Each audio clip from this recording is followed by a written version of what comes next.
Alors ce soir, je vais accueillir mes deux invités, Lucie et Mathéo.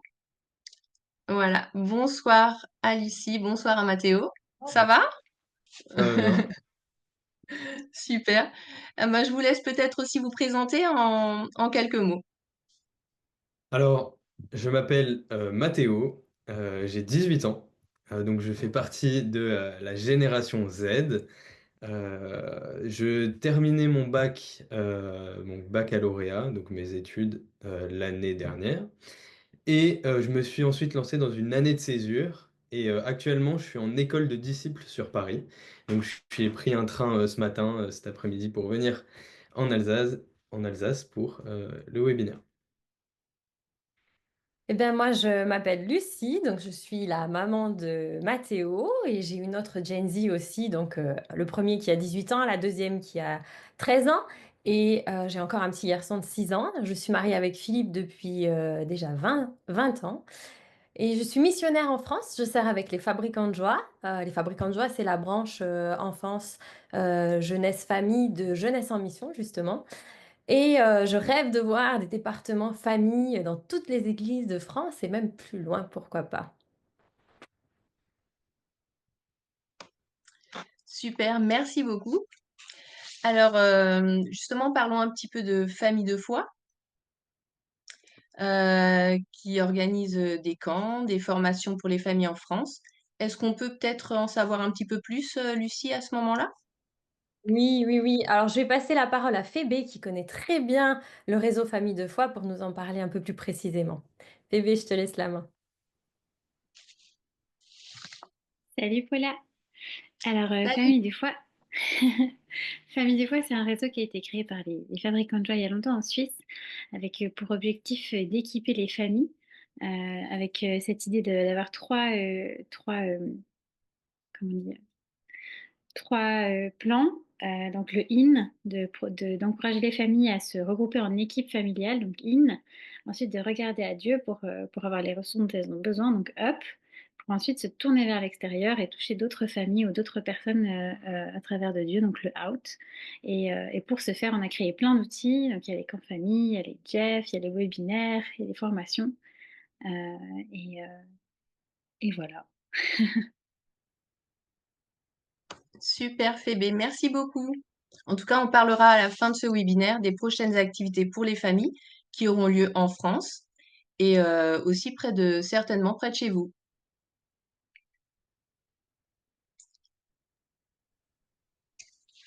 Voilà, et il est temps de commencer dans le vif du sujet, comment transmettre la foi spéciale Génération Z. Alors, si tout le monde est prêt, ben, on va commencer. Donc, je rappelle que durant l'interview, vous pouvez noter vos questions. Et à la fin de l'interview, on ouvrira le chat pour que vous puissiez noter les questions si jamais Lucie ou Mathéo n'a pas répondu lors de mes questions. Voilà. Donc ce soir, nous allons parler des générations Z, mais ça veut dire quoi exactement, en fait, génération Z? Peux-tu nous en dire un peu plus? Ouais, oui, voilà. Alors, un Gen Z, ça c'est l'abréviation, ou un Génération Z, c'est un jeune qui est né entre 1995 et 2010 à peu près. Et donc, ils ont entre 15 et 30 ans. Alors, certains ados de 12-13 ans ou des jeunes de plus de 25 ans sont un peu à cheval hein, entre deux générations. Et c'est pour ça que ce soir, on va parler de la tranche des 12-25 ans. Alors, leur Alors, manière de s'inscrire dans cette tranche générationnelle-là, elle va aussi dépendre forcément de leur entourage et donc de l'âge de leurs parents, de l'âge de leurs frères et sœurs, de leur position dans la fratrie, savoir aussi qui les élève. Certains sont élevés par leurs grands-parents, donc ça va un petit peu changer leur positionnement. Donc, on appelle génération Z la génération qui a connu la grande révolution du numérique en étant enfant, donc à savoir les forfaits mobiles illimités, l'Internet illimité, avec un essor assez fulgurant dans les années à peu près 2000, et puis après l'apparition du smartphone hein, vers 2009-2010. Donc, ils ont connu cette transition entre l'âge, on va dire l'ère du pré-numérique et l'ère du numérique. Euh, Et si on pouvait les résumer en une phrase, hein, ça serait de dire que c'est une génération qui est ultra relationnelle et très inclusive. Alors, ce soir, on va dire un petit peu des globalités. Alors, vous nous excusez déjà hein, pour les stéréotypes, hein. Certains vont peut-être pas tout reconnaître dans ce qu'on va dire, mais c'est quand même assez global et ça peut aider à prendre des petites choses quand même. Pour les situer un tout petit peu plus précisément, ils sont entre deux autres générations. Donc la génération suivante, ce sont les alphas. Ils sont nés à partir de 2010 et eux, ils n'ont pas du tout connu le monde sans le numérique. On dit souvent qu'ils sont nés avec un smartphone dans la main, ce qui, j'espère, n'est pas le cas, évidemment. Et, en tout cas, ils sont nés dans cette omniprésence du numérique, dans quasiment tous les aspects de la vie, et surtout dans les aspects qui intéressent les enfants, les ados, les jeunes, c'est donc les apprentissages et les loisirs. Leurs parents, donc la génération juste avant, ça va être Mhm. les millénials ou alors génération Y. Et encore la génération d'avant, c'est la génération X.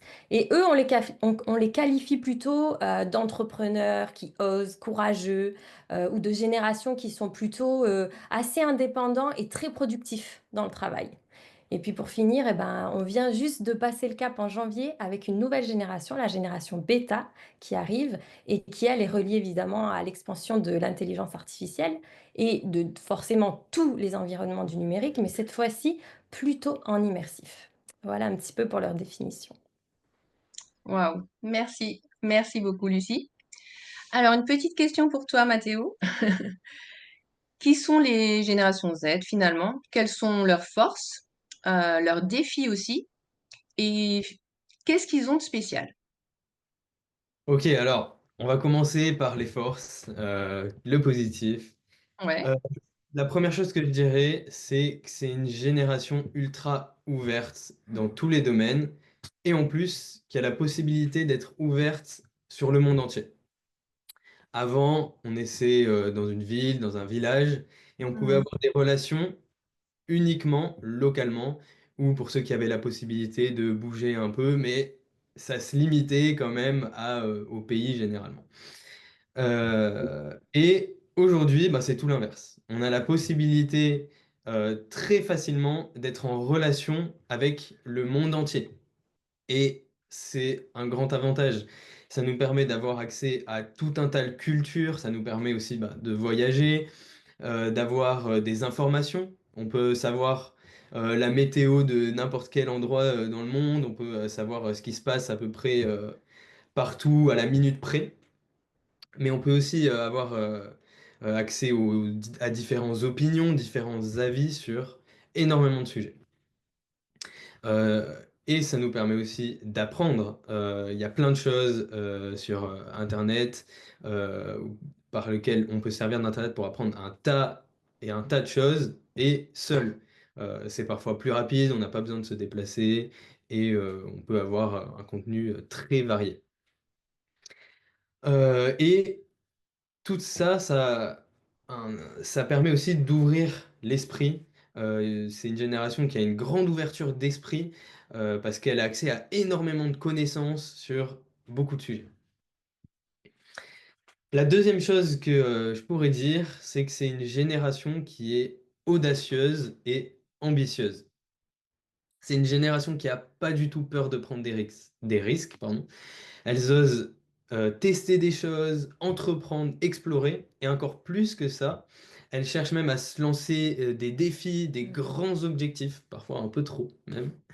Euh, mais elles veulent surtout et surtout pas suivre bêtement des traditions, ce qui se fait déjà, ce qui marche, mais c'est une génération qui veut innover, transformer, améliorer et rendre meilleur leur environnement. Et surtout, c'est qu'elles attendent pas pour le faire. Elles attendent pas les autorisations, elles foncent et elles passent à l'action rapidement. Et le dernier point positif que je pourrais donner ce soir, c'est que c'est une génération relationnelle et communautaire. Elle se ressource avec les autres, elle avance avec les autres, elle évolue avec les autres. Et on parlait de projets, d'ambition, et ben c'est ça qui va leur... Ensemble, ils vont s'entraider, se pousser, se rassembler autour de relations pour former des projets. Elles se servent aussi des réseaux sociaux pour travailler à n'importe quel endroit, de moyens de communiquer facilement. Elles se servent aussi du numérique dans leurs relations, beaucoup. Voilà, elles ont une capacité, vraiment, elles aiment et elles ont cette capacité de fédérer des groupes d'intérêt autour de sujets, créer des communautés et supporter des causes. Voilà pour le positif. Maintenant, la limite, elle est très tendancieuse parce que, il y a beaucoup de choses négatives qui peuvent devenir positives et dans cette génération, c'est difficile de pas tomber dans un extrême ou un autre. Mais donc, les défis. La première chose, c'est l'effort et le temps. Pour cette génération, fournir des efforts, c'est compliqué. C'est une génération qui manque de patience, de fidélité. Mais alors pourquoi? C'est pas pour rien. Euh, Notre cerveau, dans cette génération, il est habitué à recevoir directement des récompenses sans fournir d'efforts. Vous avez déjà sûrement entendu parler de la dopamine, on peut en un clic donner du plaisir à notre cerveau. Et bah, ça va avoir un impact forcément sur notre vision de l'échec. Euh, Parce qu'elles ont besoin de voir un résultat rapidement. Donc quand ce résultat, il n'arrive pas directement, la récompense, elle n'arrive pas directement, pour cette génération, c'est un échec et il faut passer à autre chose. Alors que non, alors que ça fait partie l'échec fait partie du processus. Et donc, ça fait que le temps, ça devient généralement la principale source de démotivation dans cette génération. Ensuite, on a vu que dans les qualités, il y avait beaucoup d'ambition, mais malgré les ambitions, il y a une difficulté à concrétiser les projets. Cette génération, oui, elle va se lancer, elle va y aller, elle va être à fond, mais bien souvent, elle va se lancer sans expérience et sans demander d'aide à des personnes plus expérimentées. Elles veulent réussir rapidement et sans passer par la case de l'apprentissage. Un des points aussi, c'est qui démotive et qui fait perdre ses ambitions, c'est qu'elles concentrent leur motivation seulement sur des récompenses qui viennent de l'extérieur. Elles ont besoin de recevoir de l'approbation, de la validation. Sinon, elles abandonnent. Elles ont du mal à se dire, OK, bah, je vais me motiver moi-même. Si les autres, il n'y a pas d'approbation, de validation, généralement, ça marche pas, ils abandonnent, ils passent à autre chose. Ensuite, il fallait bien en venir là, c'est une génération qui est ultra connectée. Pourquoi? Aujourd'hui, aujourd'hui, on est totalement dominé par le monde virtuel, que ça soit dans nos relations, que ça soit dans les divertissements, nos passions et plein de sphères aujourd'hui. Mais alors, qu'est-ce que ça produit exactement? Qu'est-ce que ça crée? J'ai relevé 4 points. Euh, le premier, je dirais que c'est l'individualité. Euh, Avant, par exemple, quand on voulait regarder un film, on se réunissait en famille, il y avait l'écran et il fallait choisir un truc ensemble et c'était comme ça. Aujourd'hui, chacun a ses abonnements, chacun a son appareil et ça crée un réel renfermement et une coupure de la réalité. Euh, voilà. Ensuite, les réseaux sociaux qui entraînent une comparaison énorme.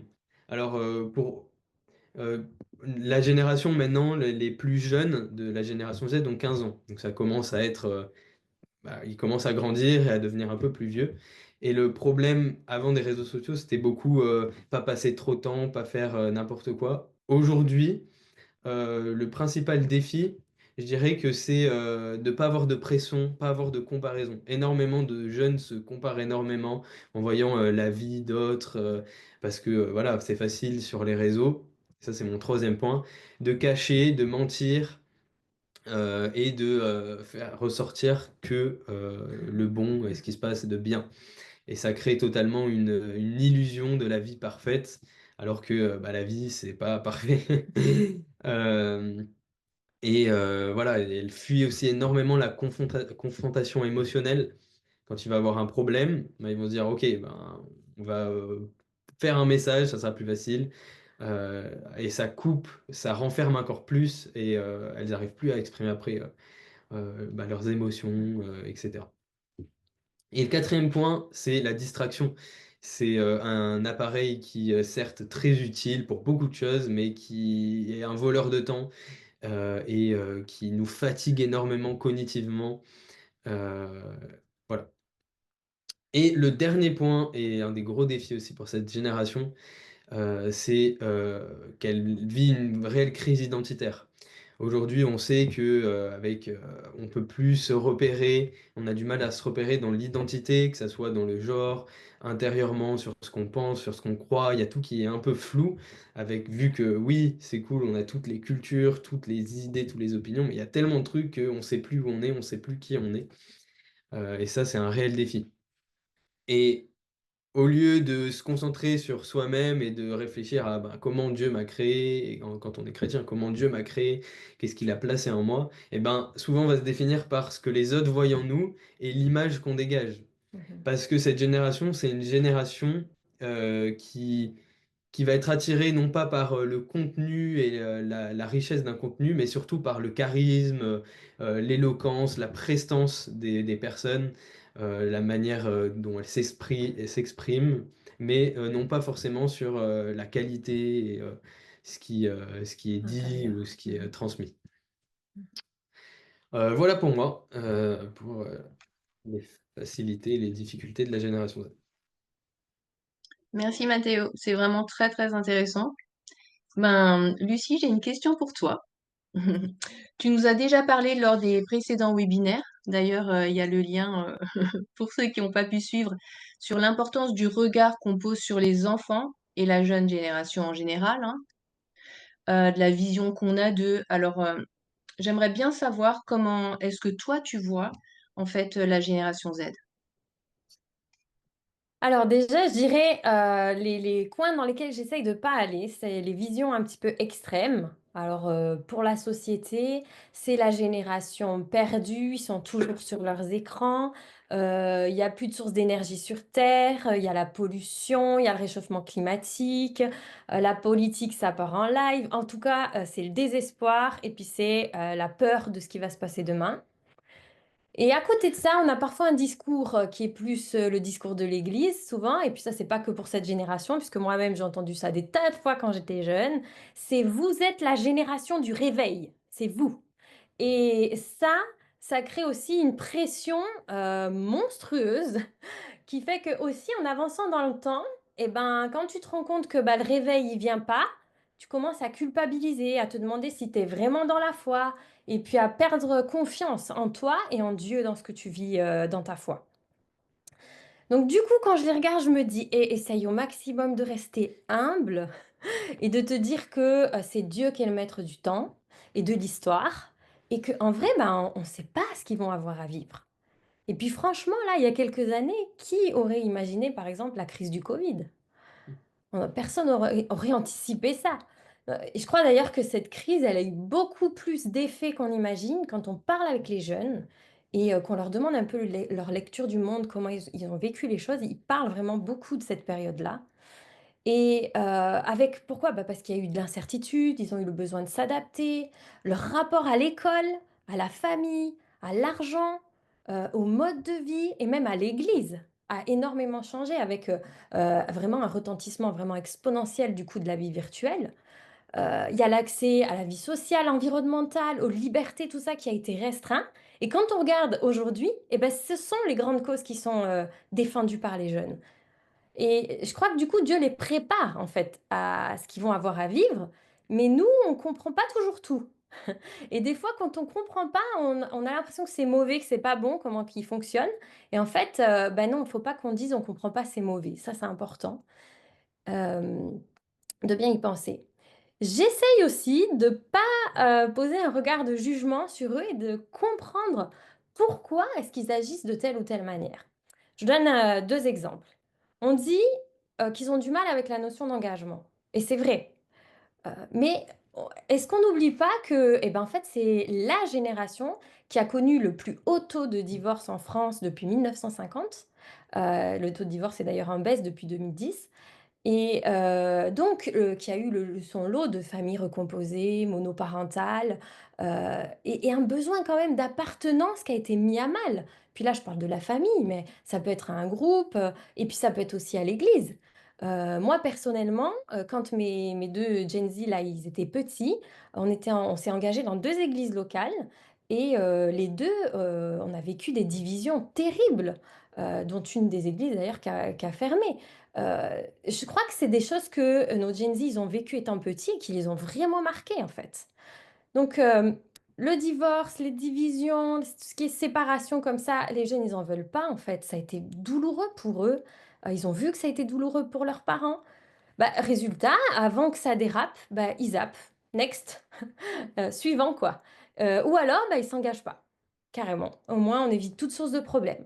Bah, il y en a plusieurs qui veulent pas d'enfants, pas de mariage, pas d'église, et puis l'histoire du genre dont parlait Mathéo tout à l'heure. Bah, en fait, si je regarde aujourd'hui, si je suis un homme, bah, j'ai des risques d'être violent physiquement, sexuellement. Si je suis une femme, je vais peut-être être moins bien payée toute ma vie pour faire le même métier qu'un homme. Alors, bah, c'est vite réglé, pas de genre. Alors, c'est pas qu'ils veulent pas s'engager, ils veulent des enfants. Je crois qu'ils aiment l'Église, mais je crois que c'est simplement une stratégie d'évitement, en fait, par rapport à ce qui a été vécu. Puis deuxièmement, on entend souvent dire que le travail, c'est pas leur truc.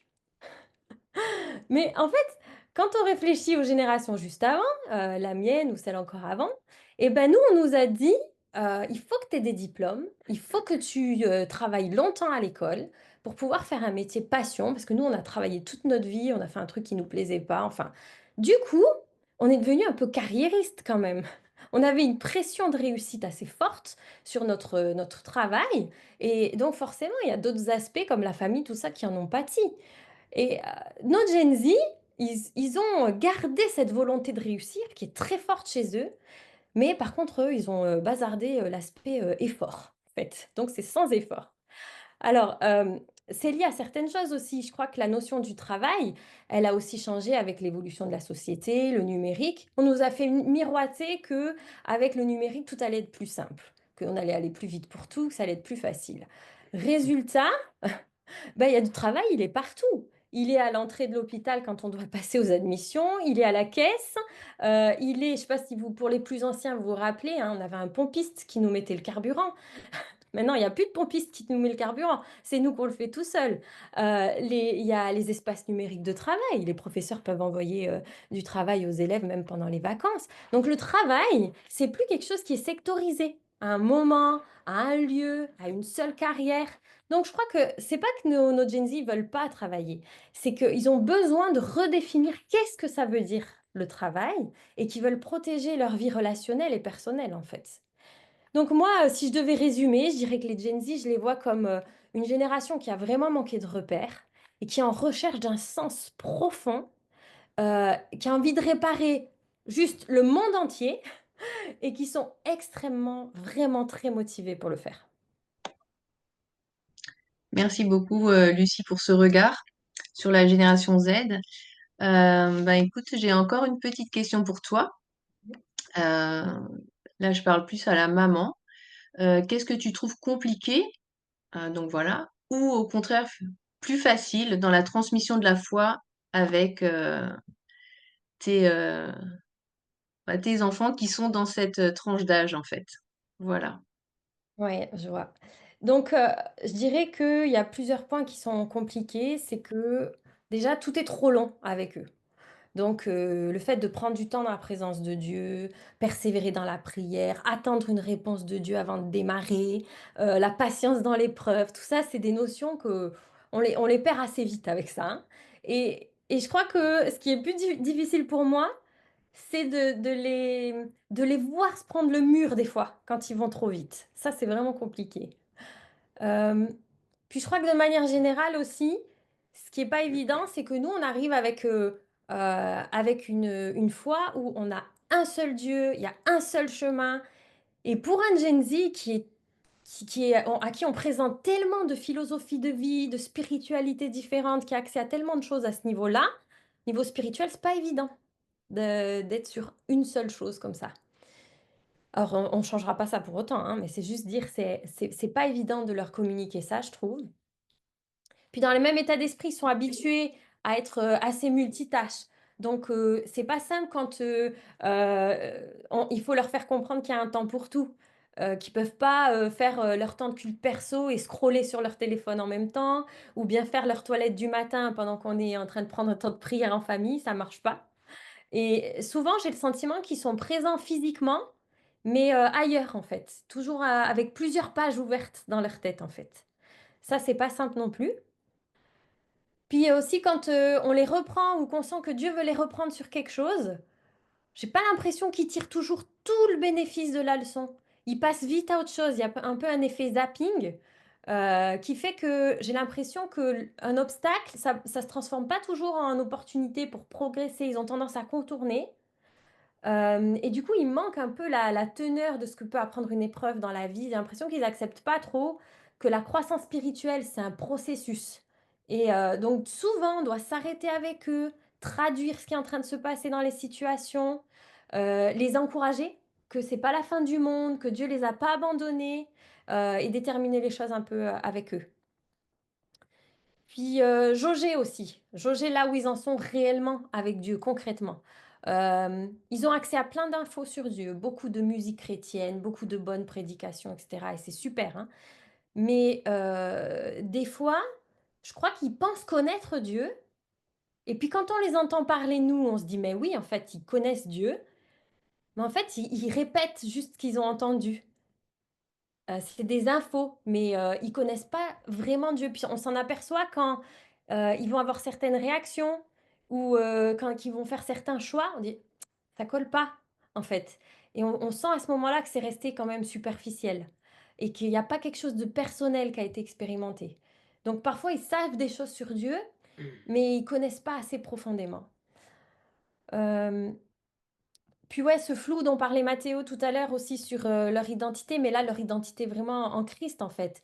Comme ils absorbent beaucoup de contenu d'autres personnes sur les réseaux, des influenceurs, etc., et ben, ils se rendent pas compte que après ils sont définis tellement par les autres qu'ils se posent pas de questions personnelles et individuelles devant Dieu, comme quels sont mes dons, quels sont mes talents, quelles sont mes valeurs, quel est le plan de Dieu pour moi.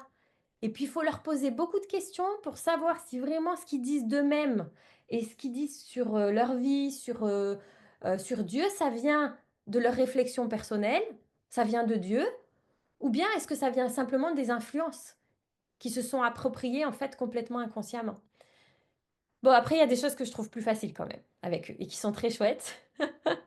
C'est qu'on peut avoir toutes sortes de discussions, il n'y a pas de tabou.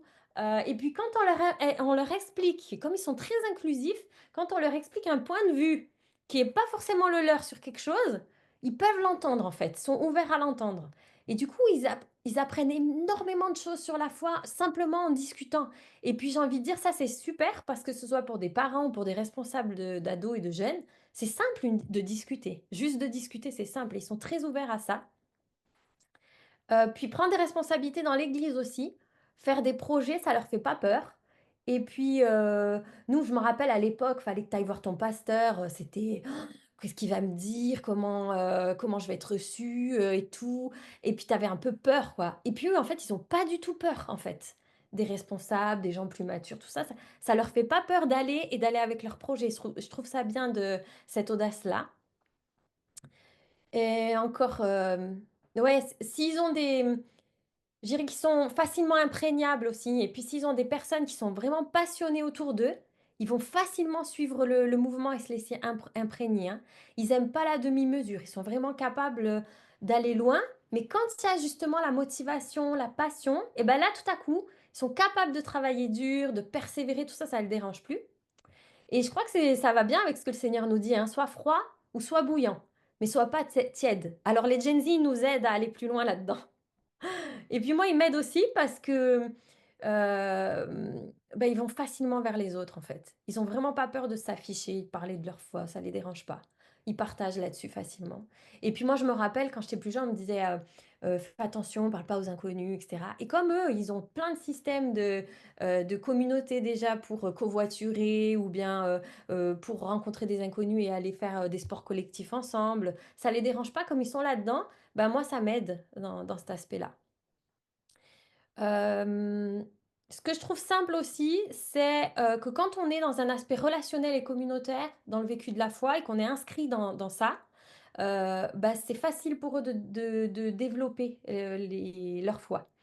Et comme c'est vraiment l'aspect communautaire, c'est vraiment le trait le plus caractéristique pour cette génération, et ben si on axe sur ces aspects-là, relationnels, particulièrement à la maison et à l'église, c'est vraiment une force pour la transmission de la foi, comme les petits groupes de maison, par exemple. Tout ça, c'est vraiment des choses qui fonctionnent avec eux. Et enfin, je dirais que dans leur, il y a tout ce qui est leitmotiv, tout ce qui est vision, tout ça, ils sont vraiment attirés. On sent un attrait pour trouver la sagesse. Et donc Dieu, en fait. Ils ont vraiment soif de spirituel, je trouve. Mm. Merci beaucoup, Lucie. Alors, j'ai une petite question pour toi, Mathéo. Qu'est-ce que toi, tu trouves compliqué ou au contraire, voilà, plus facile euh, quand tu vis ta foi dans ta génération? Ok, bah, je vais encore commencer avec ce qui est plutôt facile. D'accord, on Euh, t'écoute. je pense que aujourd'hui, les jeunes ont la possibilité d'avoir accès à de grandes communautés et des grandes communautés accessibles. Je trouve que les cadres qui leur sont proposés, que ce soit dans les églises, dans des groupes, eh ben, il est beaucoup plus accessible, beaucoup plus accueillant, beaucoup plus chaleureux. Pourquoi? Parce que bah, il y a beaucoup de diversité, d'opinions différentes, et pour eux, ça va être facile de trouver des personnes qui leur ressemblent, qui pensent comme eux, qui pensent comme moi. Et bah, ça fait que ça crée des liens forts et ça leur permet de faire tout un tas de choses ensemble. Et de partager du coup leur foi et leur vision de la foi ensemble. Euh, Ce qui est très intéressant, c'est que aujourd'hui, la génération Z est vraiment en quête de vérité. Pourquoi? Parce que ben, aujourd'hui, avant peut-être, ben, on faisait l'effort d'aller à l'église, on se disait, ok, ben, pour garder ma relation avec Dieu, je vais me forcer d'aller à l'église tous les dimanches. Aujourd'hui, cette génération ne fait pas ça. Si elle veut pas aller à l'église, si Mhm. elle comprend pas l'intérêt, eh ben, elle va tout simplement pas y aller. Elle va même pas se dire, ah bah, je vais me forcer. Elle va dire, bah non, j'y vais plus. Et parfois, bah, ça cause des conflits, etc., dans les familles. Mhm. Mais pourquoi en fait? C'est parce que bah, elle ne veut pas être influencée par. C'est une génération qui veut être influencée par aucune tradition, pardon. Et elles veulent vraiment être convaincues, comprendre, rechercher leur vérité et que ça ait un réel sens profond dans leur cœur et que ça soit clair dans leur pensée. Euh, Quand ils ont passé cette étape de vraiment comprendre réellement qu'est-ce que Jésus peut leur apporter dans leur vie, eh ben, c'est une génération qui ne rêve pas pour Dieu, mais qui fait des projets, qui est concrète pour Dieu. On a vu une génération qui est ambitieuse, qui agit, qui a des projets et qui va avoir un grand impact, un impact à grande échelle. Mhm. Elles ont envie de partager leur foi. Mhm. Lorsqu'elles sont convaincues, honnêtement, bah, il n'y a plus rien qui les arrête. Et toutes les forces qu'on a vues auparavant de cette génération les aident à bah, faire des projets, avoir des relations ensemble, des communautés solides pour bah, partager l'évangile, partager leur foi. Maintenant, on va se tourner plus sur ce qui est compliqué. Euh, Peut-être j'ai un peu de répéter ma mère sur certains domaines, mais je trouve qu'il y a des choses qui sont vraiment importantes. C'est surtout un manque de fondation, premièrement. Dans 1 Corinthiens 3, il y a ce passage où Paul parle du lait et de la viande. Le lait qui est toutes les choses faciles à digérer, Jésus qui veut nous donner son amour, Jésus qui nous a créés. Mais après, il y a la viande, des choses qui viennent, quand cette base est instaurée, viennent nous donner de la vraie nourriture, ce que notre corps a besoin et ce qui nous aide à avancer dans la vie avec Dieu. Mais cette génération, vu que c'est une génération qui prend énormément de contenu dans tous les sens, eh ben, elle se contente de ça. Elle boit énormément de lait, mais avec tout ça, elle n'arrive pas à construire une base solide et prendre vraiment ce qui est important pour eux. Et elle reste bloquée en fait euh, à la même étape. Et ce qui les aide pas en fait pour vraiment mettre en place cette base, je pense que premièrement, la foi, elle est devenue aujourd'hui très libre et personnelle. On dit, ah bah tu veux avoir une relation avec Jésus, ben, ça te concerne, c'est ta relation personnelle. Et bien souvent, bah, les jeunes, en fait, enfin la génération va être perdue et pas savoir comment faire parce qu'elle va trop avoir de trucs dans tous les sens et ça va être compliqué de structurer toutes les informations, toutes les bonnes choses ou mauvaises choses qu'elles entendent. Ensuite, je pense que c'est parce qu'il y a un manque de suivi personnel et spirituel. Euh, on a vu qu'elle, c'est une génération qui ne demande pas d'aide, et vu qu'elles sont tout seules des fois dans leur relation avec Jésus, et que personne vient les voir pour vraiment les accompagner, non pas juste leur donner des informations, mais vraiment les accompagner personnellement dans leur spiritualité. Et ben, on retombe au même problème de pas avoir de base. Et elles vont pas chercher à avoir des mentors, des conseils et chercher de l'aide envers ceux qui ont de l'expérience. Et elles vont plutôt se tourner vers leurs amis, vers leur groupe. Mais le problème, c'est que leurs amis, bah, c'est de la même génération et eux aussi, ils n'ont pas d'expérience. Et ils vont essayer d'avancer un peu comme ça à tâtons et bah, se prendre des murs et pas comprendre pourquoi ils avancent pas.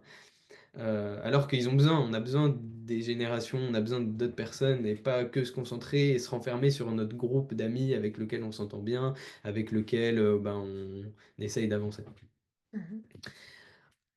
Alors, la deuxième chose que je voudrais dire, bon, c'est le cas depuis toujours. L'homme, il a toujours voulu chercher à vivre une vie sans Dieu, à chercher son bonheur sans Dieu, chercher son confort sans Dieu.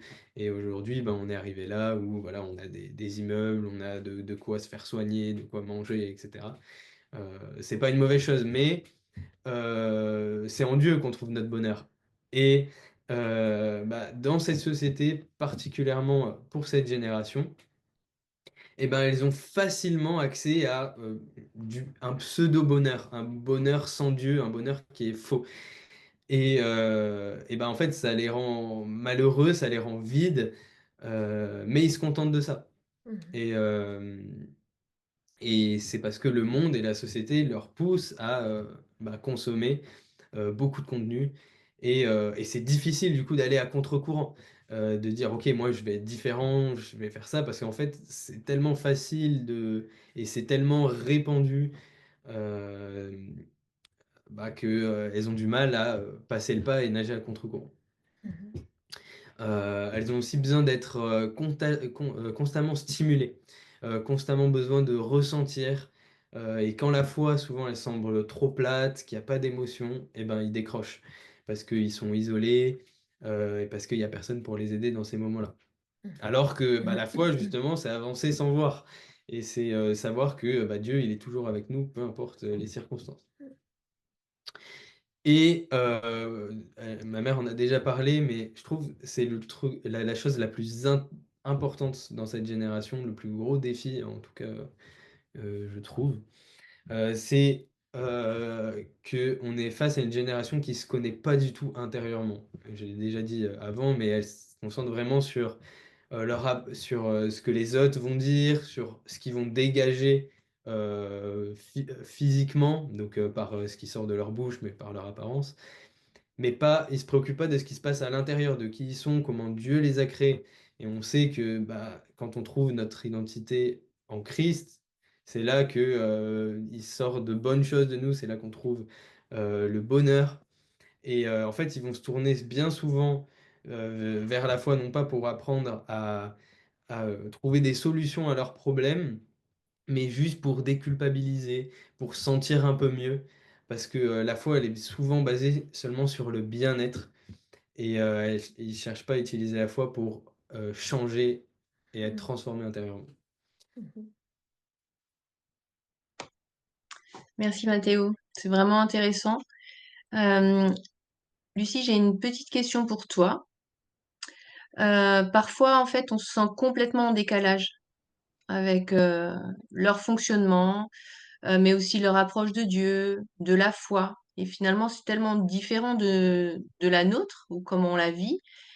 Comment faire pour mieux les comprendre? C'est tout un défi, je dirais, mais est-ce que tu as certains éléments de réponse? Oui, c'est tout un défi, c'est clair. Et il y a plusieurs aspects, je pense, à prendre en compte, notamment déjà le premier que je vous dirais d'aller chercher, c'est d'étudier les stades du développement, puisque là, on est affaire à des ados et des jeunes adultes, hein, puisque cette génération, elle en est là. Parce que bien souvent, on sait hein, que dans l'adolescence, il se passe certaines choses. Parfois, il peut y avoir de la rébellion. Le jeune adulte, il prend son indépendance. Et il y a bien des choses qui dépendent de ça, en fait. Et des fois, on fait l'amalgame, on dit, oh, c'est cette génération, mais en fait, c'est pas ça. C'est juste des défis qui sont liés à leur stade de croissance, à là où ils en sont. Donc, je crois qu'il ne faut pas tout mélanger non plus. Et donc, je vous encourage à étudier ça. Puis, il y a l'influence sociale, culturelle, avec par exemple le rallongement de l'adolescence. On a même le terme d'adolescence, avec le rallongement des études. On a son premier enfant souvent plus tard, on fait famille plus tard. Donc ça, c'est des choses à prendre en considération aussi. Puis l'ère dans laquelle ils sont, hein, paradoxalement, on est dans un rythme extrêmement rapide. Tout change très vite. Donc ils doivent sans cesse s'adapter. Et puis évidemment, on en a déjà parlé 1000 fois, l'omniprésence du numérique. Donc tout ça, c'est des choses à prendre en compte quand on veut essayer de les comprendre. Je crois que ce qu'on peut faire aussi, c'est peut-être nous, génération Y et X, là, arrêter un peu d'être toujours dans la tête, dans le travail, d'œuvrer, de servir. Alors, je dis pas d'arrêter de le faire, mais d'arrêter de le faire à un tel niveau et de retrouver du temps pour socialiser, pour collaborer avec eux, pour prendre du temps pour développer des équipes intergénérationnelles, en fait. Les intégrer dans ce qu'on fait. Alors, ça va prendre plus de temps, c'est sûr. Mais pas tout le temps les séparer, leur faire des activités pour les jeunes, pour les ados, pas tout le temps les séparer des adultes. Parce que moi, je crois qu'il faut qu'ils retrouvent du plaisir à être en famille, à être à l'église, qu'ils sentent qu'ils ont une place au milieu des adultes, en fait. N'oublions pas qu'ils sont très relationnels. Donc, on doit leur faire de la place d'une manière, on est obligé de se pousser, hein, d'une manière intentionnelle, puisque nos générations à nous, on aime beaucoup travailler, hein, on est vraiment dans le travail. Et on doit faire cette place pour l'informel, en fait, avec eux dans nos agendas. Ensuite, pour mieux les comprendre, je crois qu'il faut qu'on accepte aussi de remettre en question la structure, que eux remettent en question, pardon, la structure et la hiérarchie et qu'on doit travailler avec leur vision différente de la nôtre, de la hiérarchie. Elle est beaucoup plus horizontale que pyramidale. Ça se retrouve avec les parents, ça se retrouve aussi dans le vécu d'église. Et eux, ils ont envie de vivre ça plus comme un partenariat. Alors, ne me faites pas dire ce que j'ai pas dit, ça ne veut pas dire qu'il n'y a plus d'autorité, qu'il n'y a plus d'autorité parentale, qu'il n'y a plus de responsable d'église, que c'est l'anarchie et qu'on fait n'importe quoi. C'est pas du tout ça. C'est qu'il faut qu'on s'encourage les uns les autres à prendre le temps avec eux de reconsidérer nos définitions. Qu'est-ce qu'on met derrière ces mots-là?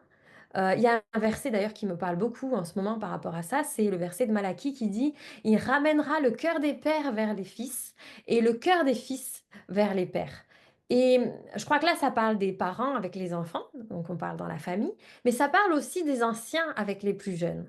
Et ce qui m'intéresse dans ce passage et que j'aime beaucoup, c'est l'horizontalité. Ça va dans les deux sens en fait. On a la part du jeune, On a la part du parent, on a la part du jeune, on a la part de l'ancien. C'est pas hiérarchique, c'est vraiment une relation de cœur, de relation. Ici qu'on parle, on parle d'amour, hein, en fait, hein, finalement.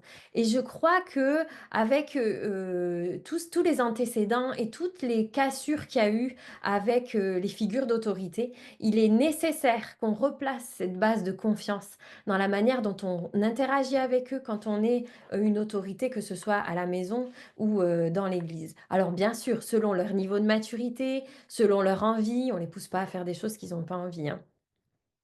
Euh, Après, ce que j'aime faire, c'est leur poser des questions. Après, c'est contre-intuitif, hein. C'est-à-dire que normalement, c'est les jeunes qui posent des questions aux plus âgés euh, pour apprendre des choses. Mais là, ils ont Google ou l'IA. Donc, je sais que ça va être très contre-intuitif pour ma génération, mais il faut aller les voir pour leur poser des questions et leur demander comment est-ce qu'ils voient l'Église, qui est Dieu pour eux, qu'est-ce que c'est la famille, qu'est-ce que c'est l'engagement. Et puis ça développe leur esprit critique et on est ensemble sur des sujets importants à mieux se comprendre. Donc, un des mots d'ordre pour mieux les comprendre, c'est d'aller les chercher. Et de toute manière, même dans les relations, il faut avoir l'initiative. Parce qu'eux, ils vont aussi avoir de la peine de venir vers nous parce qu'ils ont non seulement les infos, mais ils ont aussi les relations, ou du moins l'impression d'avoir les relations, parce qu'ils ont plein de relations virtuelles. Regardez comment les influenceurs font. Ils jouent la proximité. Ils parlent dans leurs vidéos en dessus, ils ont des communautés. Donc, je crois qu'on a besoin de réexpliquer et de revivre avec cette génération afin qu'ils saisissent ce que c'est une relation réciproque et non virtuelle. Je vous prends juste l'exemple, les jeunes, ils ont énormément de mal à avoir une conversation téléphonique. Vraiment, avec la voix de deux personnes en même temps, c'est compliqué. Ils vont tout faire pour envoyer un email ou bien passer par l'écrit ou bien trouver l'information par eux-mêmes. Mais c'est quelque chose qui leur fait peur, la relation comme ça. Et donc, je crois que ça, c'est quelque chose qui est à travailler, à rétablir avec eux. Euh, Puis peut-être plus aussi aller un peu plus à leur rythme, donc plus vite en fait, et travailler avec eux beaucoup plus tôt. On dit souvent, les jeunes, c'est pas l'église de demain, c'est l'église d'aujourd'hui. Ça fait des générations qu'on le dit, hein. C'était valable avant, mais j'ai envie de dire, avec les Gen Z, c'est encore plus rapide. C'est-à-dire que là, si on attend qu'ils ont 15 ans pour commencer à les inclure dans l'église, dans ce qu'on fait, par exemple, ils vont passer à autre chose, hein. Eux, ils vont trouver autre chose, hein. Il faut savoir qu'un 7 jeunes sur 10 a le désir dans sa vie d'entreprendre. Donc, ils iront ailleurs, en fait, pour entreprendre d'autres choses. Ça, ils le feront, c'est pas la question. Mais nous, on est quand même embêtés parce que si demain nos jeunes sont plus engagés, ils se sentent plus faire partie de l'Église en tant que famille, qu'est-ce qui va se passer? Ces jeunes, ils vont avoir des enfants, ils seront plus avec nous. Et puis, dans quelques années, les personnes âgées de l'Église, ça sera vous et moi, hein. Et malheureusement, des fois, c'est déjà le cas dans certains endroits parce que j'entends énormément de personnes, de parents me dire, mais je trouve pas de groupe d'ados, je trouve pas de groupe de jeunes dans ma communauté. Donc là, c'est quelque chose quand même d'important à prendre en compte, hein. Tu voulais peut-être rajouter quelque chose sur ça? Euh, Ça a été peut-être un peu dit, mais juste donner un autre point de vue. Euh, euh, Là, tu disais qu'il y a beaucoup de jeunes qui ne Mhm. trouvent pas de groupe d'ados. Mhm. Mais il y a aussi, je connais aussi énormément de jeunes qui vont plus que dans leur groupe d'ados. Mhm. Ça veut dire qu'ils vont plus à l'église parce que bah, l'église, ça leur intéresse pas. Mais par contre, ils vont aller au groupe d'ados et uniquement au groupe d'ados. Et pourquoi? Parce que on sait que c'est une génération qui aime les relations. Et en fait, ben, ensemble, c'est là qu'ils vont pouvoir discuter, partager ce qu'ils aiment, etc. Et bah, généralement, dans l'église, c'est pas possible. Chacun est un peu isolé. Oui, il y a des relations, mais ils retrouvent pas cette même L'interaction. atmosphère et cette Mhm. même interaction dans les groupes de jeunes. Pourquoi? Et un des pistes du coup que je pourrais te donner, c'est que généralement les Gen Z s'entendent bien avec les personnes de la génération au-dessus qui se mettent à leur place et qui vont être leurs amis, ça veut dire qu'ils vont mettre à leur niveau, poser des questions et surtout, ce qui touche beaucoup au niveau de la foi, les jeunes, c'est ceux qui vont être humbles. Et qui vont être authentiques, être Mhm. vrais, et qui vont raconter des témoignages de vie et qui vont être ouverts. Ah bah tu sais, moi j'ai vécu ça comme ça dans ma vie. Alors que dans l'église, généralement, ça se fait pas de raconter ce que toi, tu as vécu et quelles pistes tu pourrais donner. Mais en tout cas, ça se fait, mais que ça soit plus naturel, parce que c'est vraiment comme ça qu'on grandit, c'est en partageant nos expériences, ce qu'on a vécu. Mais quand c'est avec des personnes de la génération d'au-dessus, c'est encore plus intéressant parce qu'elles ont plus de choses, plus d'expériences à nous apporter aussi. Mhm. Bah, merci pour toutes ces pistes. Euh, D'ailleurs, on va développer ça dans la dernière question. On arrive déjà à la fin. Juste avant vos questions à vous qui nous regardez. Euh, alors, cette question, c'est pour vous deux. Est-ce que vous auriez des pistes pratiques pour encourager spécialement ceux de la génération Z dans leur foi? Euh, alors, la première chose que je pourrais dire, c'est ce besoin du coup d'équiper les jeunes dans leur gestion, dans lequel ils ont des difficultés, les écrans, le temps, les émotions, la gestion des relations physiques, euh, la gestion des priorités, la gestion de ce qui est important ou non. Et c'est important de ne pas les laisser faire parce que beaucoup de jeunes, ils vont avoir des problèmes avec ça. Ils vont pas en parler. Ils vont essayer de se fixer des objectifs qui vont simplement pas réussir parce qu'ils ont pas encore cette clairvoyance, ce discernement de savoir vraiment ce qui est bon pour eux. Et en leur donnant des pistes concrètes, pratiques, et en les aidant et en les suivant personnellement dans ce processus de, ouais, de les équiper en fait pour qu'ils puissent Mhm. colmater un peu les besoins, disons. Ouais, en même temps, ça, c'est quelque chose qui vraiment les met sous pression. Et puis après, ils sont dépassés, donc ils sont plus accessibles, même pour les choses spirituelles. Ils sont dépassés, ils ont déjà trop de choses, puisque ils n'arrivent pas à gérer la multitude de ce qu'ils ont à gérer. Euh, et ça, ouais, c'est déjà une bonne piste. Moi, je dirais aussi, donnez-leur à manger. Ils ont faim, ils ont soif, ils veulent du sens, ils veulent des repères. Et tout ça, ils doivent le trouver dans la Bible. Parce que sinon, ils vont aller le chercher ailleurs, en fait. Parce qu'ils sont vraiment attirés aussi par les sagesses humaines. Toutes les sortes de spiritualités qui sont là, c'est des choses qui sont attirantes. Donc, donnez-leur à manger. Puis moi, je dirais aussi évidemment, hein, en tant que maman, en tant que personne qui s'est investie auprès des jeunes, je dirais, bah, accompagnez-les, il faut qu'ils soient accompagnés, il faut prier avec eux, sans tabou émotionnel, parce qu'il y a énormément de jeunes qui sont déprimés, parce que c'est déprimant, il y a plein de choses là qui les amènent vraiment à la déprime réelle, hein. Euh, Bon, après, on prie pas 4 heures non plus, hein. On se rappelle que ça doit aller vite. Euh, Puis donnez-leur des limites, des objectifs clairs, des projets clairs, clarifier leurs projets, aidez-les à clarifier leurs projets, donner des limites au temps d'écran, donner des deadlines aussi, donnez-leur des délais de réponse. Parce qu'en fait, il faut savoir que les Gen Z, quand on leur envoie un email, ils vont pas forcément répondre. Alors vous et moi, quand on nous envoie un message, on sait qu'il faut répondre. Mais pour eux, c'est une information. Ils ne sont pas obligés de répondre. Donc donnez-leur des dates. Et surtout, je reprends le principe de répétition, le principe de relance, de répéter. C'est très important avec cette génération. Où t'en es avec tes objectifs que tu avais avec Dieu? Où t'en es là dans tes temps de prière? Relancez-les, relancez-les. C'est très important. Ça me fait penser à Jésus qui était tout souvent en train de dire à ses disciples, vous devriez déjà comprendre ça depuis longtemps, ça fait longtemps que je vous le répète, puis répétez, répétez, mais en fait, il n'a jamais baissé les attentes. Il n'a pas changé la profondeur du message non plus, ni les objectifs qu'il avait pour eux. Et ça peut être un piège, parce que des fois, nous, on n'en peut plus juste de répéter, de relancer, on se dit, c'est pas possible. Et en fait, c'est fatigant. Mais surtout, ne tombez pas dans ce piège, allez les chercher. Et puis, je dirais aussi, accompagnez-les plus longtemps. Avant, on entendait beaucoup, par exemple, d'ados qui, pendant leur temps d'adolescence, ils venaient plus trop à l'église, etc. Maintenant, c'est autrement. C'est-à-dire que maintenant, j'entends même des trentenaires qui vont plus à l'église parce que juste ils s'y retrouvent plus. Alors ils ont la foi, ils aiment Dieu, ils avancent avec Dieu, mais ils s'y retrouvent plus en fait ils rejoignent plus d'église locale. Donc je dirais qu'il faut continuer à faire du contenu adapté, pas seulement des groupes d'ados, des groupes de jeunes qui vont s'arrêter à 20 ans, mais même jusqu'à la trentaine. Il faut continuer en fait l'accompagnement. Et puis s'intéresser à eux, s'intéresser à ce qu'ils font, s'intéresser à ce qu'ils consomment. Une vraie personne qui s'intéresse vraiment à ce qu'ils sont vraiment en train de faire pour de vrai.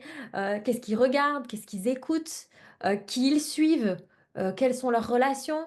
Et les aider à trouver de bons contenus, de bonnes relations, avoir des discussions franches, ouvertes, hein, surtout avec eux, et demander ensemble avec eux le discernement du Saint-Esprit aussi.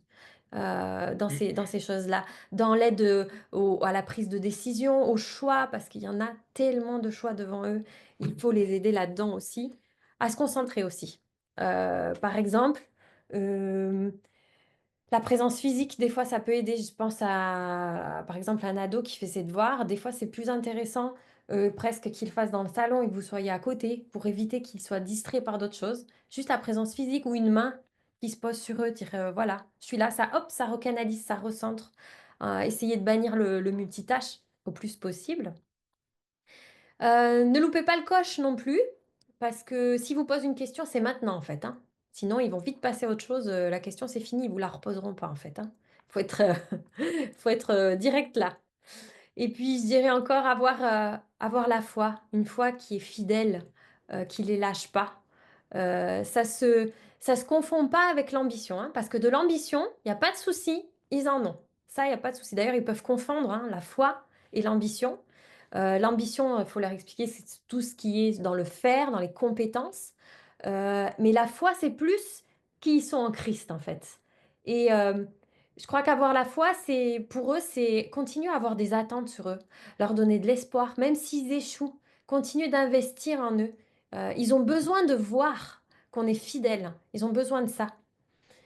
Euh, je dirais aussi partir de leur passion, parce que sinon, ils feront pas d'efforts, tout simplement. Les récompenser sur la route, un truc que j'aime énormément faire, c'est célébrer toutes les petites victoires, même les plus petites en fait. Tout célébrer, ça peut être ça.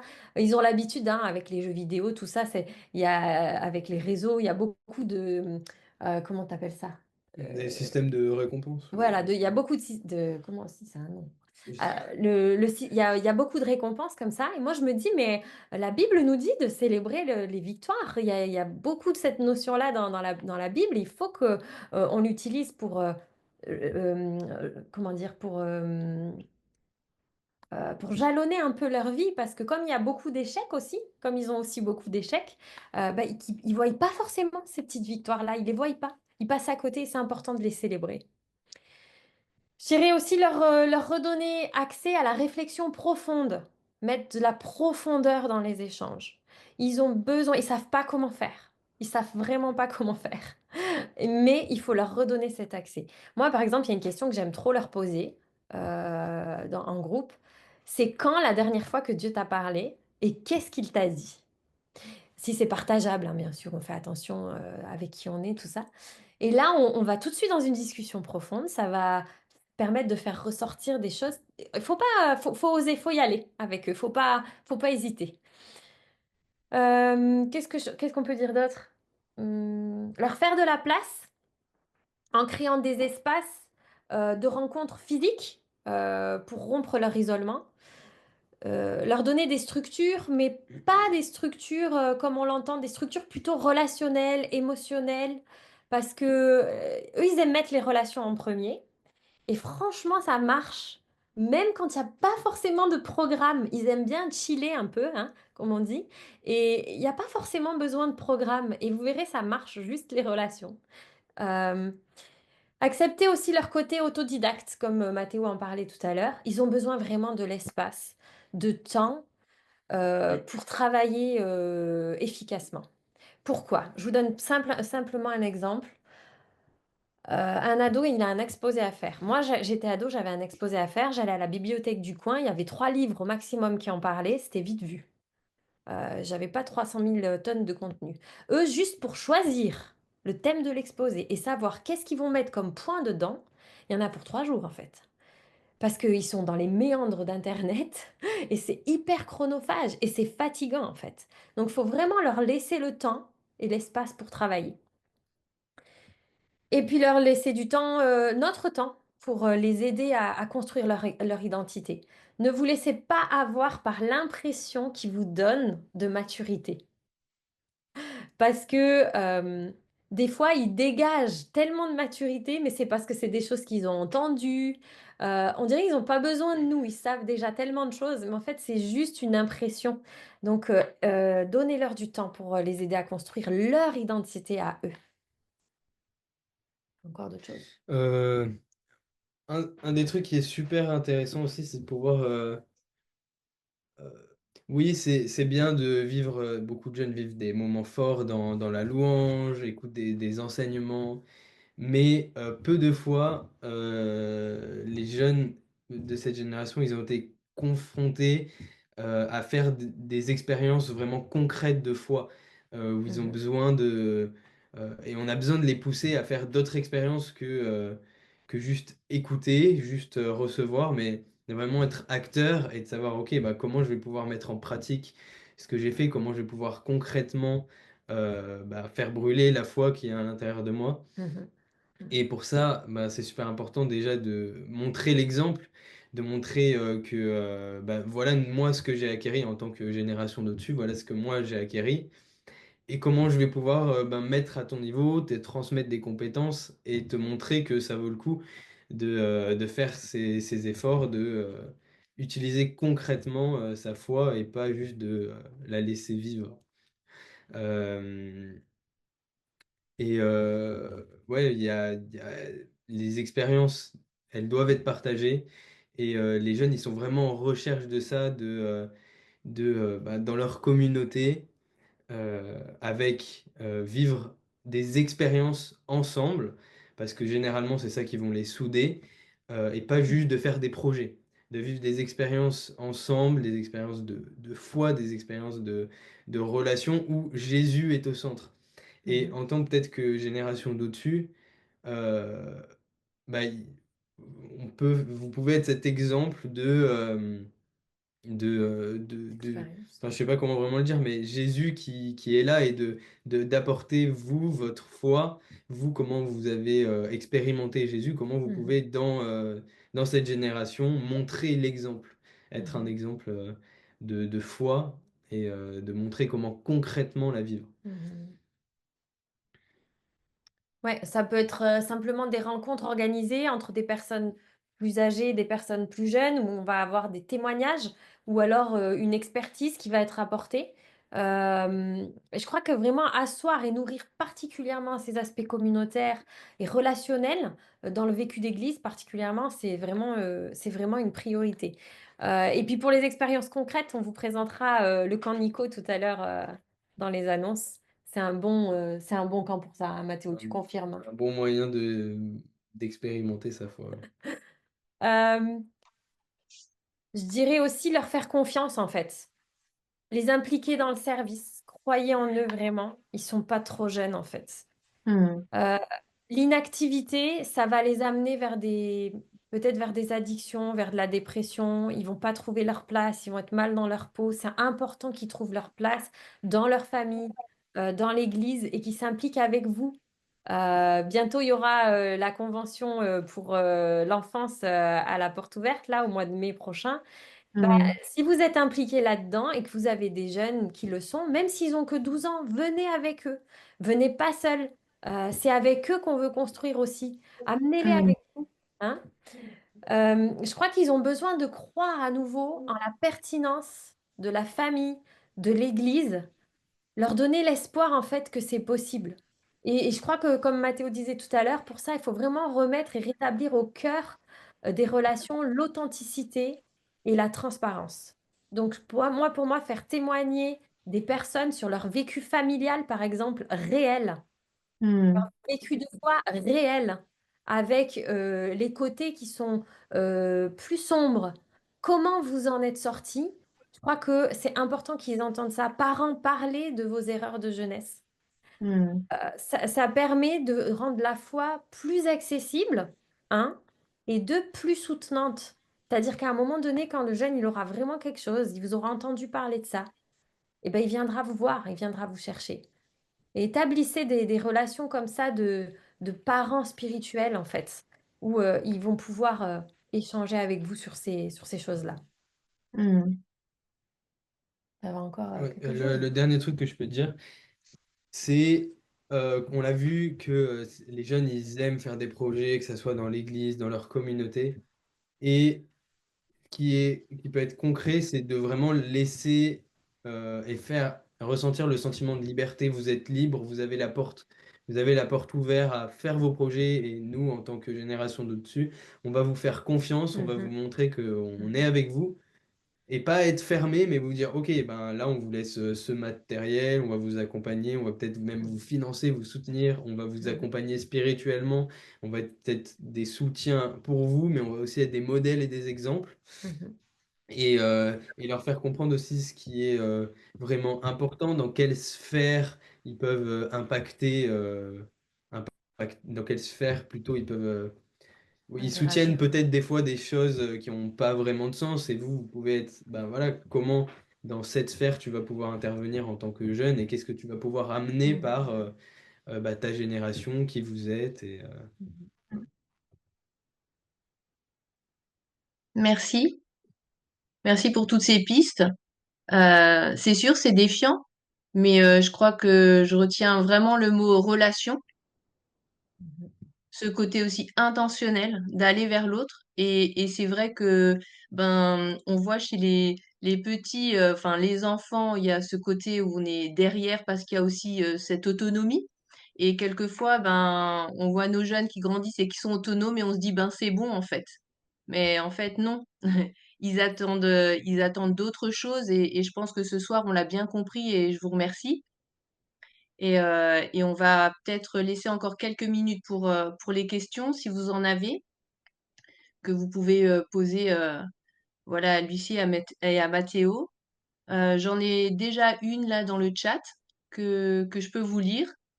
Euh, Comment bien accompagner mon ado dans la prière quand finalement moi-même je galère dans ce domaine?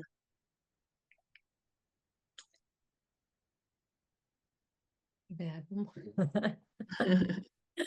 Euh, et je crois que on parlait d'authenticité, justement. Et ben, c'est le moment pour faire preuve d'authenticité. Alors là, je vois plusieurs pistes. Alors peut-être déjà ben, faire part de votre galère, on va dire, avec la prière. Peut-être prendre le temps personnellement déjà d'étudier cet aspect-là, et puis de vous faire aussi accompagner par cet aspect-là, pour cet aspect-là, pardon. Et des fois, faire intervenir aussi une autre personne.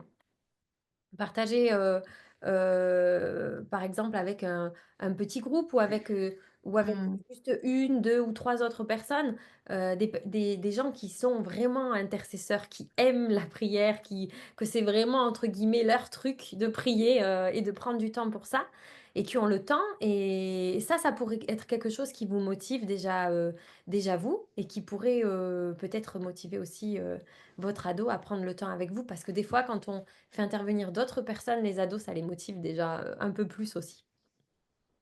Ouais, je dirais aussi peut-être que euh, au début, oui, peut-être mettre des choses en place plus simples, pas besoin de prier, de faire de... Mhm. Jésus, il nous dit, hein, pas besoin, il n'attend pas qu'on fasse de longues prières, de beaux discours, et il est venu bannir ça. Et il nous a enseigné à prier. Et dans sa prière, bah, il prie pas vraiment pour des choses spécifiques, mais il dit, bah, je te remets tout. Et peut-être ça peut être un départ, juste de dire, bah, je sais peut-être pas pourquoi prier, Mhm. mais juste je vais remettre tout entre les mains de Dieu. Et ça peut être quelque chose qui prenne une minute, mais se dire de le faire ben, peut-être une minute. Et après, ben, ça va évoluer, puisque la prière, c'est notre Mhm. moyen de, par notre bouche, nous exprimer à Dieu. Oui, il entend nos pensées, il entend nos cœurs, mais c'est aussi beau de le faire avec notre bouche. Mhm. Et puis nous, on fait ça assez souvent, par exemple, quand on a une requête de prière, et ben on prie tout de suite pour ça, juste une minute. Puis c'est pas, du coup, c'est pas compliqué, on réfléchit pas, on prie juste pour la requête Hmm. à fait. Et puis, c'est déjà un début. Puis, on va le faire peut-être plusieurs fois dans la journée et pas forcément avoir un créneau de prière, un gros créneau de Mmh. prière à un moment donné. Mmh. Merci. Alors oui, je rappelle que vos questions sont à poser dans l'onglet questions-réponses, qui est ouvert d'ailleurs. Alors je regarde.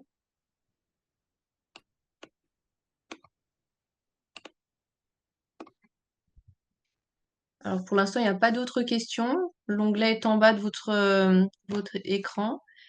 Euh, alors voilà une question qui arrive. Je vous la lis. Quelle attitude avoir avec une ado de 12 ans qui aimait Dieu, mais qui s'en éloigne et ne souhaite plus que je lui en parle ou que je l'amène à l'église? Ah bon. Alors, la situation est pas simple, déjà. Mm. Est-ce que la première réponse, c'est toujours la même pour ce genre de cas, c'est comment va votre relation, en fait, déjà de base, de votre relation globale avec cette jeune fille. Qu'est-ce qu'elle vit? C'est vrai, c'est pas évident de savoir sans avoir tous les éléments. Euh, je dirais que la priorité, c'est toujours de maintenir la relation, continuer à prier pour elle, euh, et à un moment donné, demander au Saint-Esprit ce qu'il faut faire. Parce que moi, j'ai des cas, par exemple, où des personnes m'ont dit, bah, moi, j'ai compris à ce moment-là bah, qu'il fallait que je lâche et puis que bah, elle venait pas à l'église, elle vient pas à l'église. Et par exemple, pour ma part, ça a été l'inverse. Moi, à 12 ans, je voulais plus aller à l'église. Et ben, ma mère, elle m'a forcée à venir à l'église. Et heureusement qu'elle l'a fait parce que un an plus tard, j'étais convertie et j'étais baptisée. Donc, et je la remercie encore aujourd'hui de m'avoir forcée et de ne pas m'avoir laissé faire comme je voulais. Mais j'étais dans une confrontation qui était juste une confrontation, en fait, pour rien. Et il n'y avait pas de sens derrière. C'était juste confronter pour confronter. Je voulais juste pas faire ce qu'elle me disait. Mais j'avais Mm. rien contre l'Église en soi. Donc, il faudrait peut-être aller un petit peu plus loin dans la discussion avec cette jeune fille, voir qu'est-ce qui colle pas. Est-ce qu'il y a d'autres choses? Mais ouais, la prière et le Saint-Esprit qui vous conduisent dans cette situation qui n'est pas évidente. Mm. Moi, je pourrais dire aussi être un exemple, être un exemple et pas vouloir tout mettre d'un coup. Ça veut dire, là, on parlait de prière, bah, mettre la prière, mettre l'église, mais vraiment avoir une sensibilité de peut-être, bah là, c'est pas le moment. Souvent, bah, l'adolescence, c'est des hauts et des bas, on le sait bien. Peut-être que là, il faut se dire, ok, je mets ça de côté. Dieu, je te le confie et je vais plus adopter une attitude de prière par rapport à ça. Et peut-être il y a des moments où là, bah, il va falloir dire, ok, ben là, je prends cette opportunité et ben là, je vais t'emmener Position.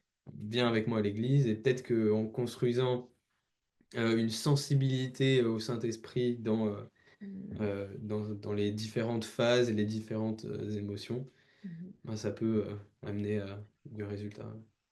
Mhm. Ouais, c'est ça. Mm. La connecter avec d'autres jeunes chrétiens aussi. Je ne sais pas quel est le contexte là. Mm.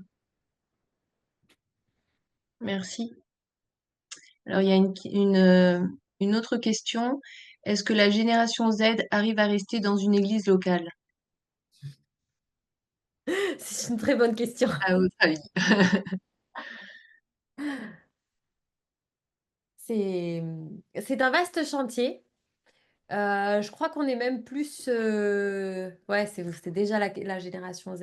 Est-ce qu'elle arrive à rester dans une église locale?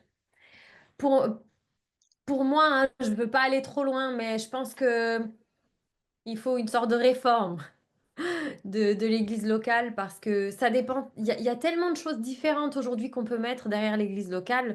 Aujourd'hui, on a beaucoup d'églises locales, par exemple, qui ont des groupes connect ou des groupes de maisons, etc. Et qui sont à la fois un lieu de rassemblement global, on va dire, pour une fois dans la semaine, et puis le reste du temps, c'est dans les maisons. Euh, Il y en a certaines qui ont des groupes de jeunes, il y en a qui n'en ont pas. C'est très difficile de répondre selon l'église locale que c'est. Euh, mais en effet, ils sont plus sur de la recherche d'une église plus comment dire, de contenu, on va dire, de ce qu'on peut trouver à l'église. Donc la louange, les prédications, ils sont plus sur du virtuel, sur du choix. On va choisir les intervenants qui nous plaisent bien, les groupes musicaux qui nous plaisent bien. Et puis pour les relations, on va aller vers des petits groupes ou des choses comme ça. C'est vrai que on est dans une période un peu comme ça. Qu'est-ce que tu en penses, toi? Euh, Moi, je dirais que les personnes de ma génération qui ont fait des projets, tous leurs projets, c'est localement, bah, ça va être, ah bah, on va faire un projet local, mais on va inviter toutes les églises aux alentours. Ouais. On va faire une conférence où on va inviter toutes les personnes qu'on peut en France. On va faire un réseau où on va pouvoir s'adresser au monde entier en anglais. Et je trouve que il faut des deux en fait. Il y a besoin, oui, de communautés locales, il y a besoin d'avoir des groupes, des relations fortes, mais il y a besoin aussi d'aller et de voir d'autres personnes, de bouger vers l'extérieur, de rencontrer de nouvelles personnes, de nouvelles manières de faire et de penser. Et je trouve que oui, il doit par contre avoir des groupes locaux, c'est vraiment très important parce que si on vit que ailleurs, et c'est aussi ce qu'on fait beaucoup avec nos téléphones. Souvent, bah, on est dans une autre culture, on est avec des personnes qui habitent loin de chez nous. Alors oui, c'est très bien, mais il faut savoir aussi, et je trouve que c'est un défi, oui, effectivement, pour cette relation, de se recentrer au niveau local. Mhm. Mais il faut pas que ça soit trop local, il faut qu'il y ait aussi une vision plus large, parce que cette génération, elle en a absolument besoin. Ouais. Bah, je pense que Mmh. la multiplication des petits groupes, c'est quelque chose pour moi qui a du sens là en ce moment. Mmh. Merci. Alors, on passe à la question suivante. Comment rejoindre les jeunes de génération Z d'autres cultures ou d'autres pays? Et comment les inclure avec ce que vivent nos jeunes Français chrétiens depuis longtemps? Euh, Alors moi actuellement je suis en école de disciples à Paris et bah, il y a des gens, des Gen Z du coup, qui viennent des quatre coins du monde, des Anglais, des Canadiens, des personnes d'Afrique, d'Asie. Et euh, on a tous hein, les mêmes défis. Oui, on vient de Région. régions, de cultures différentes. Alors oui, je le sens énormément. Mais ce qui est beau, c'est que chaque culture, il y a un aspect où elle a plus de force, une autre où la France, on a plus de force dans certains domaines. Et je trouve que, je sais pas si je réponds bien à la question, mais de discerner dans les autres cultures, dans les autres générations Z, qu'est-ce que moi je pourrais prendre, qu'est-ce que moi je pourrais donner pour que ensemble on puisse se soutenir et s'entraider dans cette génération avec ce que les autres cultures peuvent nous emmener, ce que nous on peut amener aux autres cultures. Mhm. Et puis, je dirais aussi selon les autres cultures qui sont présentes dans vos groupes, étudier les cultures d'où ils viennent, voyez Mmh. comment ça se passe dans leur famille, c'est quoi leur vécu, pour bien saisir justement cet aspect culturel et comment les rejoindre au mieux. Mmh. Merci. Alors, je vois une autre question, c'est, alors si un jeune est paralysé dans un monde entièrement virtuel, comment peut-on l'aider à s'en sortir, à sortir de ce monde virtuel? Mhm. Ah, c'est pas évident, là on parle plus d'addiction hein, Mmh. en réalité. Et là, il faut quand même pouvoir se tourner vers des... Moi, je pense qu'il faut quand même pouvoir se tourner vers des professionnels hein, quand c'est comme ça, quand c'est vraiment une paralysie, hein, on va dire. Euh, Prier pour savoir quoi faire, ça c'est certain. Mmh. Prier pour le jeune en question et voir si il est possible d'avoir des conseils de professionnels dans les addictions, là, pour le coup. Ouais. Et bon, du coup, oui, il y a cet aspect-là, mais pour beaucoup de jeunes aussi, il y a un problème de vivre beaucoup dans le monde numérique. Alors là, je parle pas de paralysie, mais parfois, je pense qu'il faut être radical. Alors c'est vrai qu'en tant que parent, c'est compliqué de prendre cette position, et je trouve que c'est toujours bien d'essayer de faire comprendre. dans cette génération, c'est très important. On voit que c'est une Mhm. génération qui est en quête de sens, de quête de vérité. Mais parfois, nous, avec, enfin, nous, avec la sagesse des parents, ce qu'ils peuvent apporter, qu'est-ce que je vais, comment je vais pouvoir faire comprendre à mon enfant euh, le problème et comment je vais pouvoir lui faire comprendre que ce qui est en train de se passer dans sa vie, c'est pas bon et que lui, il comprenne intérieurement et que ça fasse sens dans son cœur que, ok, là, je dois prendre une décision radicale et de changer totalement parce que malheureusement, je pense que c'est pas possible. S'il n'y a pas de radicalité dans ce domaine-là, des Mhm. virtuels, ça peut pas marcher. C'est- Parce que si on réduit un peu, c'est comme les autres addictions, on peut pas réduire un peu, ça marche pas. Oui, c'est un processus, ça c'est sûr, mais quand c'est vraiment très élevé, parfois il faut apprendre à dire ok, là il faut tout arrêter.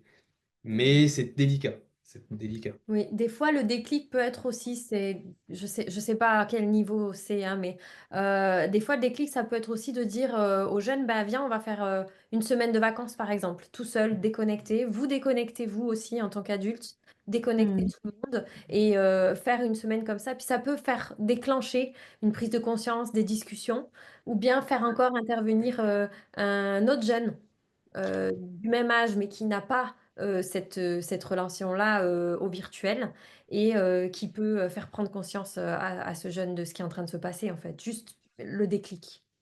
Mm. Merci. Alors, une dernière question. Quels outils matériels pouvez-vous nous recommander pour nourrir nos jeunes? Alors, il y a quelques exemples, Bible en manga, ou BD, ou la série The Chosen. Bah, c'est de très bons exemples. Ce sont de très bons exemples, clairement. Et puis après, euh, bah, moi, je suis vraiment très pour les ramener des fois du matériel, comment dire, je vais pas vous conseiller tel ou tel site ou telle appli ou pour les ramener à du matériel très basique, une bible d'études des jeunes basique. Et puis en termes de, je réfléchis, si je vois d'autres choses, c'est vrai que ça dépend. Il y en a qui aiment lire, il y en a qui aiment pas lire. Donc du coup, il y a maintenant, c'est vrai, la possibilité d'avoir sa Bible sur son téléphone avec la possibilité de l'audio, hein, qui fait que bah, pour ceux qui aiment pas lire, c'est quand même plus simple. Euh, mais là, comme ça, je vois pas de matériel spécifique. Hmm. Mm. Non, au contraire, revenir à du basique. Après, ah, À de ah, l'essentiel, prends ta Bible, écoute ce que Dieu te dit, prends après, l'enregistrement. enfin, voilà, on a parlé de relationnel, on a parlé d'aller communiquer avec eux, de prendre le temps de parler vrai sur nos expériences à nous, comment on vit la foi. Finalement, juste ce que tu disais un petit peu, préparer une salle sympa, chill, voilà, je sais pas, quelques boissons et un thème de la soirée, voilà, où on va parler autour de ce thème et finalement échanger les uns et les autres, partager, je crois que c'est vraiment le partage aussi, sur le thème et nos expériences. Ça peut être aussi finalement des temps Ouais, où le jeune il est nourri, c'est ça. voilà, juste avec ça, hein. Sur certaines bibles d'études, moi, je vois ma fille, là, elle m'a demandé récemment, elle a changé de bible récemment, elle vient d'avoir 13 ans. Et du coup, pour son baptême, là, on lui a offert une nouvelle bible, qui est une bible d'études avec ses pages où on peut aussi dessiner, être créatif. Et elle avait vraiment besoin, elle, d'avoir certaines explications. Donc, on lui a pris du coup une bible d'études où elle a certaines explications sur la Bible parce qu'il y a certaines choses qui, pour elle, font pas sens et elle avait besoin d'avoir un matériel spécifique comme ça. Donc, c'est sympa aussi de se balader sur une librairie ou sur une librairie même en ligne et de voir qu'est-ce Mmh. qui leur fait plaisir comme matériel parce que c'est vrai que à cet âge-là, ils aiment avoir un matériel et Mmh. quelque chose qu'ils ont besoin de s'approprier leur Bible, de s'approprier ça leur permet de s'approprier un peu la foi aussi, en fait, hein, d'avoir du matériel. Donc n'hésitez pas à voir directement avec eux aussi, qu'est-ce qui leur va le mieux. Mmh, merci. Alors, c'était la dernière question. Je rappelle que ce webinaire sera disponible en replay et que vous avez les 2 autres aussi, les 2 autres qui étaient passés sur, transmettre la foi à nos enfants. Voilà, qui sont aussi disponibles, le lien sur le chat. On alors on vous remercie. On va peut-être terminer, par la prière, hein? Je vais prier et puis ensuite, on verra la suite. Ben, Seigneur, je veux te remercier pour tout ce qui a pu être partagé. Seigneur, pour tout ce qu'on a entendu ce soir. Et je te prie vraiment que ce soit comme des bonnes graines qui viennent dans nos cœurs et qui puissent porter du fruit.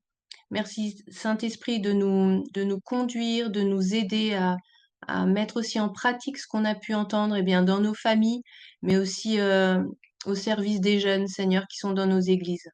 Bénis chaque personne qui a pris du temps pour ce webinaire. Bénis chaque famille derrière leur écran. Je te remercie, Seigneur, parce que tu es avec nous et tu nous accompagnes. Amen.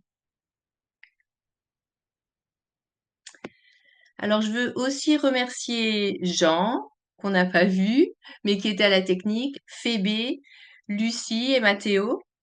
Et puis, on va passer aussi aux annonces, puisqu'il y a encore le camp famille, comme tu en parlais.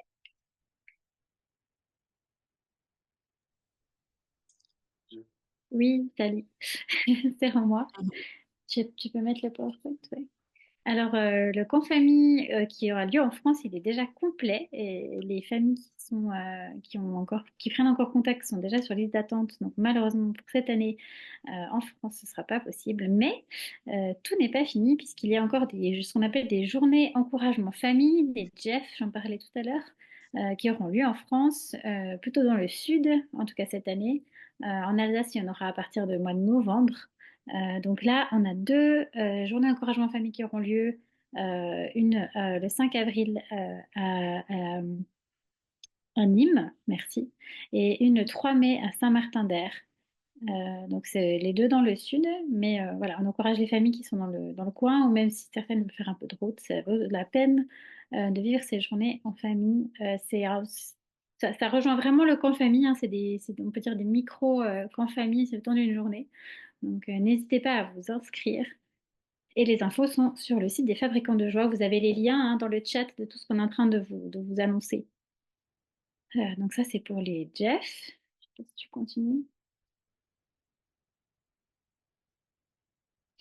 Alors, l'Hélico, on vous en a parlé tout à l'heure.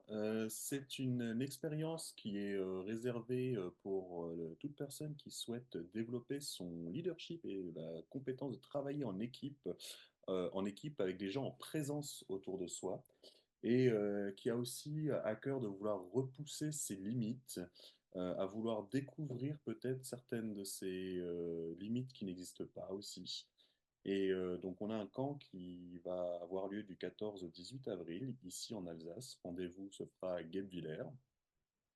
Et à partir de 14 ans, on peut y participer à ce camp. Après l'âge limite maximum, ben, c'est à vous de définir. Donc voilà, donc c'est un camp qui se passe en extérieur. On va profiter de nos belles Vosges pour pouvoir découvrir qui on est, notre caractère de leader, notre rôle dans une équipe et qui on est, et aussi découvrir le cœur de Dieu sur certains sujets en matière de travail d'équipe. Donc les inscriptions sont ouvertes et comme dit précédemment, le lien d'inscription est dans le chat.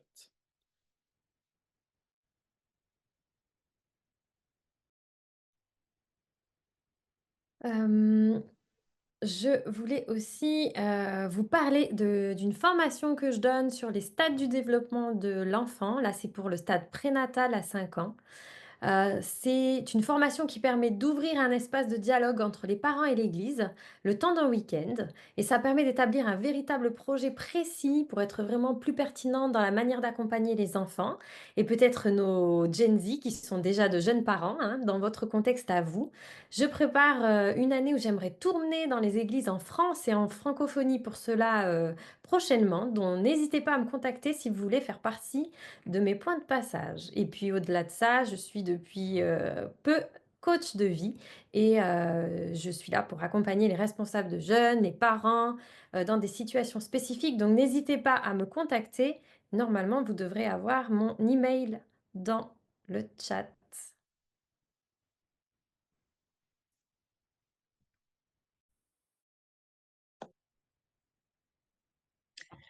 Merci. Alors, je continue avec la convention Enfance et Jeunesse qui aura lieu du 2 au 4 mai, donc sur le thème soit celle de la Terre et lumière du monde.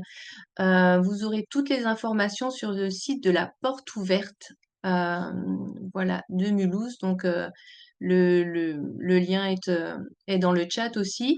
C'est des moments où on va se retrouver en réunion plénière.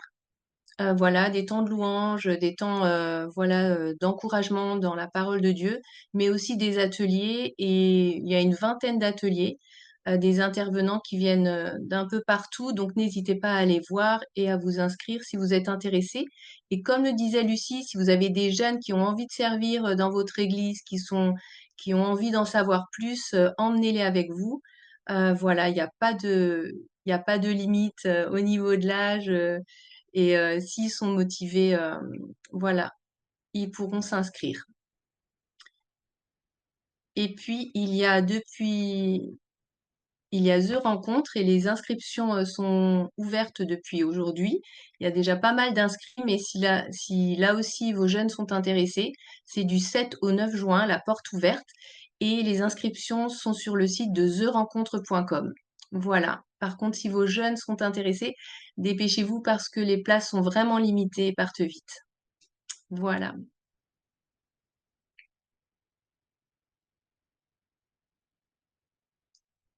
Eh bien, je crois qu'on a fait le tour de nos annonces. Lucie, est-ce que tu avais encore quelque chose à rajouter? Je crois qu'on a fait le tour, n'est-ce pas? On a fait le tour, tout à On fait. a fait le Merci tour. à chacun, soyez bénis. Et n'hésitez pas à aller voir tous ces liens pour vivre quelque chose de concret. Et soyez bénis dans vos familles, dans vos églises. Et puis à bientôt, peut-être pour un prochain webinaire. Avec grand plaisir. Merci d'avoir été avec nous, de nous avoir suivis. Merci encore à Jean, à Phébé, à Mathéo et à Lucie. Et comme dit, à bientôt avec grand, grand plaisir pour une prochaine thématique. Au revoir, soyez bénis.